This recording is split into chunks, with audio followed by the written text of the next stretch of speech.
Hello, Internet, and welcome to my live reaction for Fire Force Chapter 271. When we last left our heroes, not even getting, run through by each other's attacks can stop the ferocity of Arthur versus Dragon. As the fight continues getting all the more brutal, both of them take turns by running each other through. As the fight continues, they each take more and more damage. Arthur and Dragon both lose their left arms at one point. We don't really, there's not a lot of attention drawn to Arthur, but there's a certain point where he just no longer has his left arm shown. Arthur also loses his left eye. It might be his right eye. I forget which one it is exactly, but one of his eyes is taken out in a slash by Dragon. And we also get Arthur giving this big damn shonen speech about, he has to protect the world, has to stop Dragon's despair from consuming the world so that when Shinra wakes up, as Shinra will certainly wake up sooner or later, he still has something to protect. And I, as a lover of big damn shonen emotions, ate that shit up. Anyway, Arthur realizes that he's kind of almost out of moves unless he goes a step further than the Press of Death that he, trained for in Asakusa way back when. He has to now be steeled for death. A grander acknowledgement of death, or getting closer and closer to death. So yeah, that's where we left off. And so let's jump right on into Chapter 271, Hope Lies in Death. And our picture here is of Soul Eater death. So if there are people who are genuinely Fire Force is a Soul Eater prequel, here's something that might help your case. I personally don't really buy it. Admittedly, as an anime-only Soul Eater person, maybe there's more evidence in the manga. But anyway, I think it's just a fun cameo, a reference from Okubo. Anyway, death is at your side, staring at you motionlessly, patiently. That's also a much more chilling version of Lord Death than I remember from Soul Eater. But anyway, we open with what's the heart, it becomes a flat line, but it's not a flat line yet. You know what I mean. All living things are subject to this providence. As a narrator tells us, life. And then we see, a white panel with just a corner of black, hope. And then a black panel with a corner of white, despair.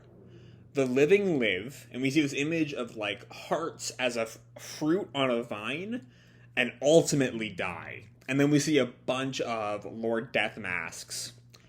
You see an image of a cross and a field of sunflowers. What do people imagine that promised death is like? What hopes do they hold on to? There lies a way to quell their despair and keep on living. So we're seeing, it's been a while since we've really gone back to those themes of religiosity. I specifically recall the Iris arc has one of my favorite explorations of that theme. In that, even if the faith of the Holy Salt Temple is a lie, the hope it gives the populace in their afterlife is valuable. And that's the same kind of thing this bit is getting at here. You know, that promised the idea of what happens after death can fight back against the despair of dying. And despair and dying and hope are all kind of things floating around this battle. And then there is the man, Dragon. There is hope, but there is despair, and there is Dragon. He is a force all on his own. For this man who had nothing, life meant nothing. And though life itself was oblivion, even that empty shell of a life will end, and so he despairs. But in front of the unrivaled Dragon, a man appeared, who would drive him to the precipice of death. The Dragon finally knew pain and sensed death, and in that approach of death, for the first time he dared to hope. He is finding hope in the despair of death. Okay,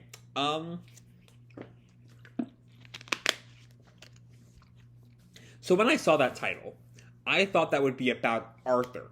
How Arthur, coming close to death, finds the strength to stop Dragon's despair and bring hope to the world. But now at least this part of the chapter is kind of playing it as Arthur is Dragon's hope in the despair of death. I don't know, let's see. However, nothing is yet certain. Doubts still plague him. Does this man truly have the means to corner him? And we see Arthur still standing. This man, Arthur Boyle. And I'm guessing, given both how clean Dragon looks in those earlier pages, and how Arthur still has both his eyes at the bottom of page 6, this is more an idealized Arthur, or the Arthur at the start of their conflict, maybe. As Arthur is, has much less of his body at this point than this image of him. Anyway, this man, Arthur Boyle, who lives in delusion and sees waking dreams, imagining impossible things, impossible beings, and we see this sort of high fantasy world of Pegasi and floating castles and dragons in Arthur's headspace. To see the impossible, to dream the fantastic. This is what people call a fool. And Okubo just brings in like a tarot card drawing for the fool panel. Anyway, however, this man, he enjoys himself. He enjoys life. Even after witnessing spontaneous human combustion. Even after being forsaken by his own parents. In his delusions, in his enjoyment, he does not know what dejection is. Is he really the definition of a fool, then? Does he not just live life well? That's honestly a good point. And so he endeavors to enjoy such a thing as death. And we see Arthur, or this fantasy version of Arthur, kind of hands on his hips, swearing down the mask of death. For this endless void that he's about to lay his life in is to him the mythical Avalon, where night kings rest. Arthur and the dragon, though these titans seem complete opposites at a glance, they have a point of commonality. For both of them, hope lies in death. So I definitely see that point for Dragon. I think it's not quite the same thing for Arthur, because for Dragon, it's like the hope coming to him, the end of his despair of being untouchable, comes from Arthur killing him. For Arthur, it's more like Arthur is staring death in the face and like slamming enjoyment into it, and from that enjoyment arises a type of hope. But it's not quite as clear cut as for a dragon, so I'm not fully on board with that metaphor. Anyway,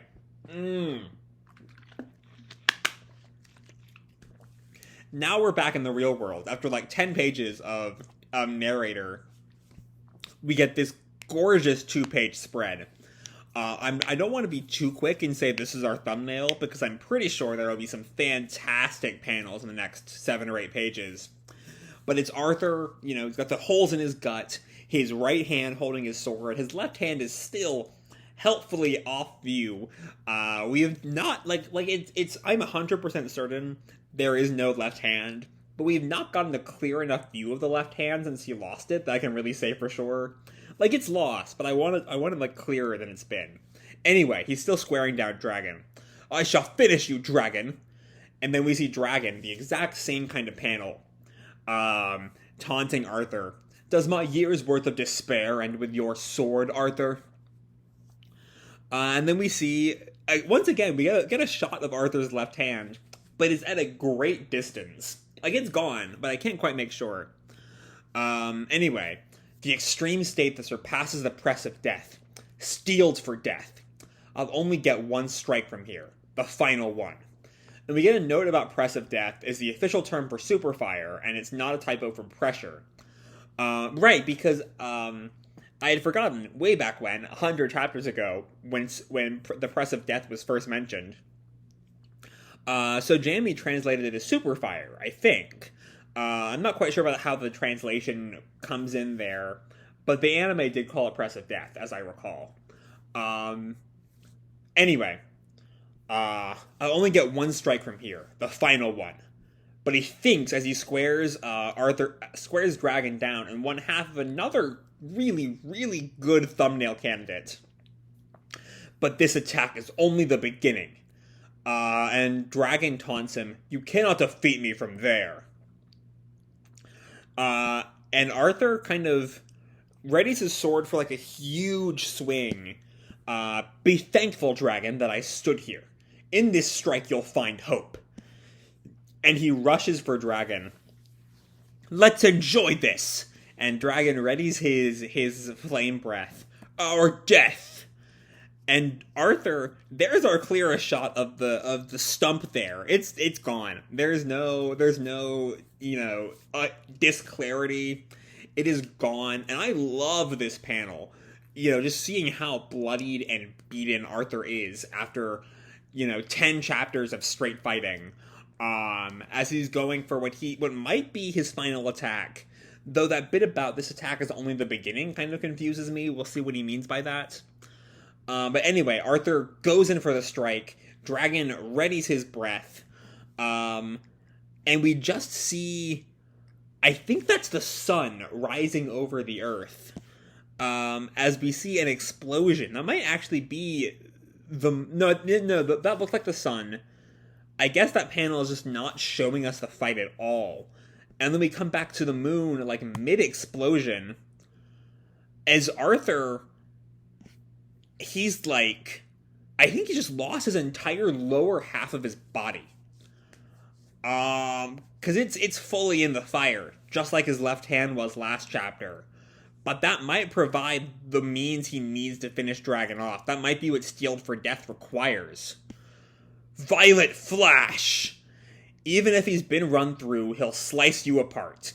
To be continued chapter 272, The Night King. Alright, so last time, I think I said about 70-30 Arthur dies. As he started talking about Sealed for Death. Arthur is dying next chapter. Just the state he's in, without, it's not just his legs, without, he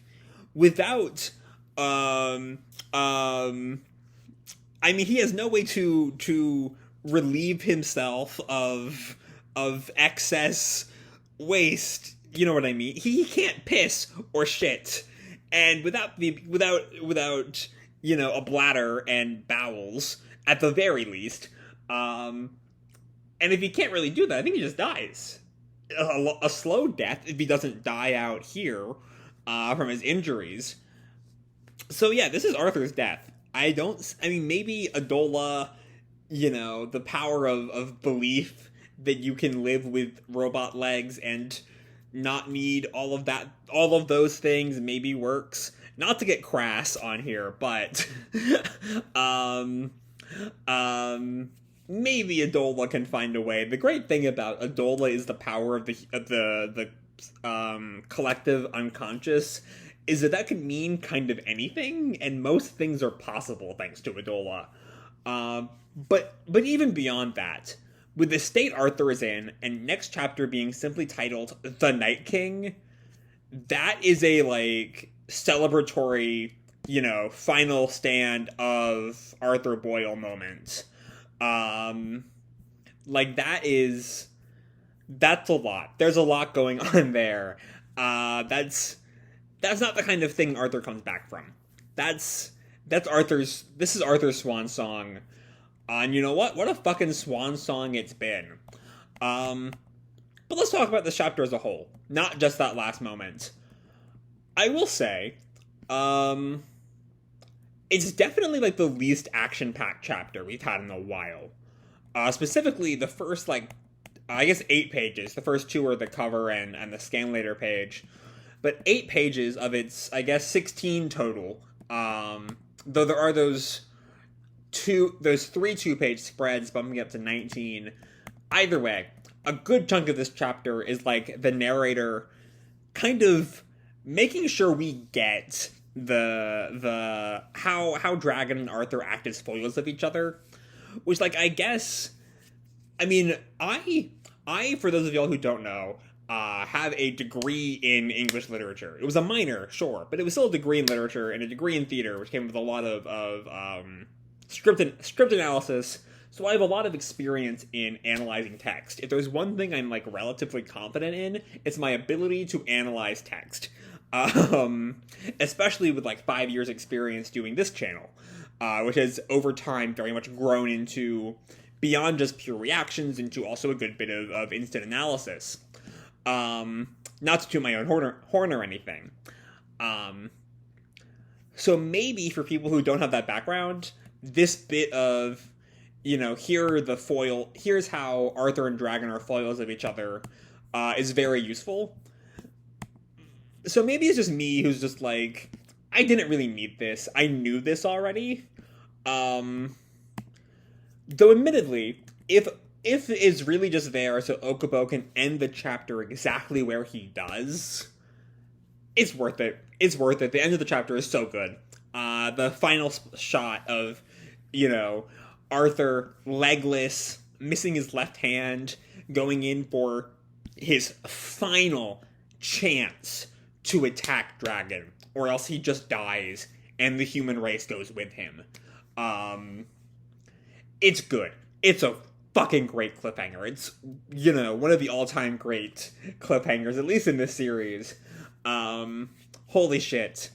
But either way, those first 8 pages, I mean, there's not a lot to write home about there. They're just kind of there.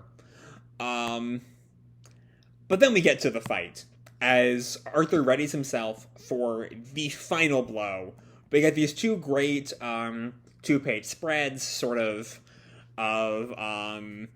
showing Arthur and Dragon. There's so much Arthur and Dragon mirroring each other, it's not even funny at this point. Like, there's the whole 8 pages of, here's how they're each other's foils, and then that goes straight to a pair of 2-page spreads of Arthur and Dragon staring each other down, and then we get at the bottom of 13, the 2 of them, side by side, staring at each other, and then 15, we get the 2 of them on their attack poses.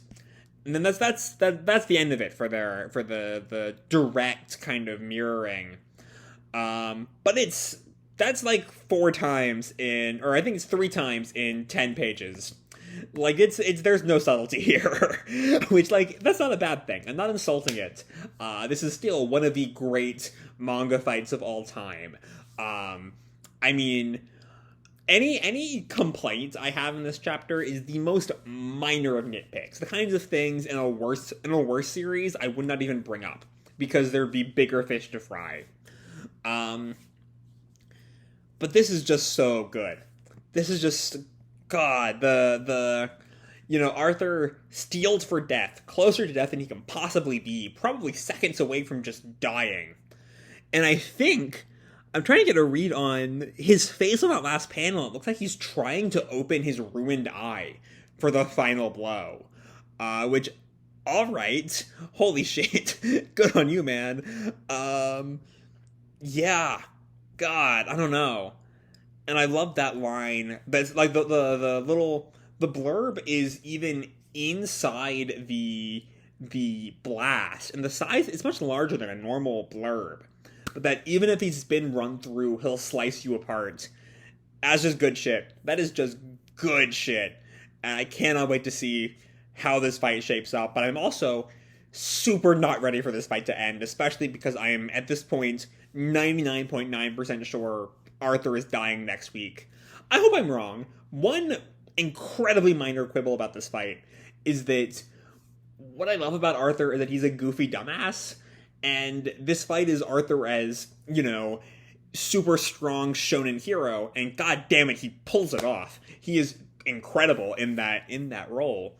But I want one more, just some more goofy Arthur, dicking around with Shinra, before the series ends, and I don't think we're gonna get that, because I think Arthur is dying.